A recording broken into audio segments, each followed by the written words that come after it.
Hi friends, మీకోసం ఈరోజు నేను ఇంకో పచ్చడి చూపించబోతున్నానండి. అదేంటంటే మెంతి కూర, దోసకాయ, పచ్చిమిర్చి, టొమాటో వేసి పచ్చడి చేశానన్నమాట. ఈ కాంబినేషన్లో మీరు ఎప్పుడైనా పచ్చడి చేస్తుంటే నాకు కామెంట్స్లో చెప్పండి. నా పచ్చడి అయితే సూపర్గా ఉంది. చూడండి ఎంత బాగుందో.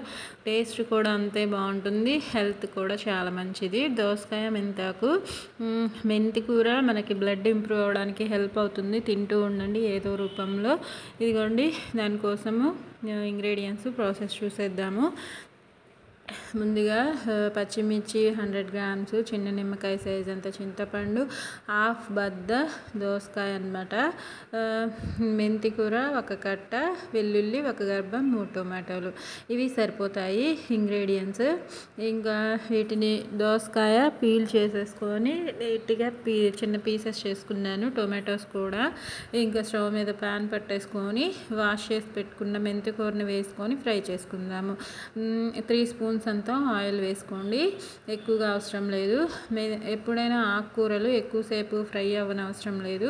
3 to 4 minutes ఫ్రై అయితే సరిపోతుంది. హై ఫ్లేమ్లోనే దగ్గరే ఉండి ఫ్రై చేసుకోండి. 3 to 4 minutesలో ఈజీగానే ఫ్రై అయిపోతుంది. మరి డీప్గా ఎప్పుడు ఫ్రై చేయొద్దు, అలా అవసరం కూడా ఉండదన్నమాట. చూపిస్తాను ఇప్పుడు. ఇదిగోండి, 4 minutesకి ఇలా ఉంది. మెంతాకు అయితే కాడలతో సహా వేసుకోండి, చాలా బాగుంటుంది. అవి కూడా లేత కాడలు. ఇంకా అది పక్కన పెట్టేసుకొని అదే ప్యాన్లో ఆయిల్ ఒక 5 స్పూన్స్ దాకా వేసుకుంటున్నాను. ఇంకా టొమాటోస్, పచ్చిమిర్చి ఫ్రై చేసుకోవాలి. దోసకాయ అయితే పచ్చిదే వేసేసుకోండి, బాగుంటుంది. పచ్చి దోసకాయ వేసుకుంటే బాగుంటుంది. మనకి ఫ్రై కూడా చేయనవసరం లేదు. ఇంకా ఈ పచ్చిమిర్చి, టొమాటోని కూడా వేసుకొని లో ఫ్లేమ్లోకి మార్చేసుకొని చక్కగా మగ్గేంత వరకు ఫ్రై చేసుకుందాము. ఒక 15 minutes లో ఫ్లేమ్లోనే ఫ్రై చేసేసుకోండి. ఈజీగానే ఫ్రై అయిపోతాయి చక్కగా. ఇదిగోండి, బాగా ఫ్రై అయిపోయాయి. స్టవ్ ఆఫ్ చేసేసుకున్నాను. చింతపండు దీంట్లో వేయట్లేదు, అది రోట్లో దంచుకునేటప్పుడు చూపిస్తాను. ఇదిగోండి, రోల్ని కూడా వాష్ చేసుకొని ఇంకా ఉప్పు తగినంత, అంటే 1 స్పూన్ అంత. ముందుగా అయితే పచ్చిమిర్చి, టొమాటోని చక్కగా నలిగేంత వరకు దంచుకుందాము.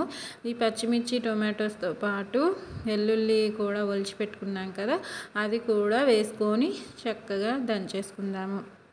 ఈ పచ్చడిలో నేనైతే జీలకర్ర వేయట్లేదు. మీరు కావాలంటే వేసుకోండి, మీ టేస్ట్కి తగ్గట్టు వేసుకొని చక్కగా దంచేసుకుందాము. ఇది కాస్త నలిగిన తర్వాత తీసి పెట్టుకున్న చింతపండు, వెల్లుల్లి రబ్బల్ని కూడా వేసేసుకొని నలిగేంత వరకు దంచుకుందాము. మీరు కావాలంటే చింతపండుని వాటర్లో వేసుకోండి, కాస్త నానినట్టు అవుతుంది. అలా కూడా ఈజీగా నలిగిపోతుంది అన్నమాట.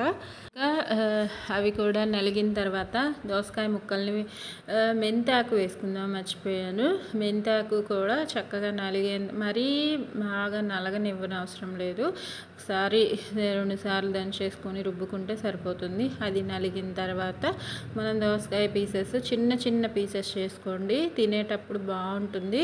ఇది కూడా మరీ మెత్తగా అయ్యేంతసేపు దంచొద్దు. మన పంటికి తగులుతూ ఉంటే ఆ పచ్చి దోసకాయ చాలా బాగుంటుంది. అందుకే చిన్న చిన్న పీసెస్ చేసుకోండి. దోసకాయ కూడా నలిగిపోయిన తర్వాత లాస్ట్లో ఉల్లిపాయ వేసుకొని దంచుకుంటే టేస్టీ మెంతి కూర, దోసకాయ, టొమాటో పచ్చడి అయితే సూపర్గా రెడీ అయిపోయింది. వేడి వేడి అన్నంలో నెయ్యి వేసుకొని తినండి, సూపర్ టేస్టీగా ఉంటుంది. నేను చెప్తే మీకు వేరుగా అనిపించవచ్చు. మీరు ట్రై చేసి అప్పుడు ఎలా వచ్చిందో కామెంట్స్లో పెట్టండి. డిఫరెంట్ కాంబినేషన్స్లో చేస్తూ ఇంట్లో వాళ్ళకి తినిపిస్తూ ఆరోగ్యంగా తినండి, సంతోషంగా ఉండండి. నా వీడియో నచ్చితే మాత్రం కంపల్సరీ కామెంట్స్లో పెట్టండి, లైక్ చేయండి, యూస్ఫుల్గా ఉంటే షేర్ చేయండి, సబ్స్క్రైబ్ చేయండి.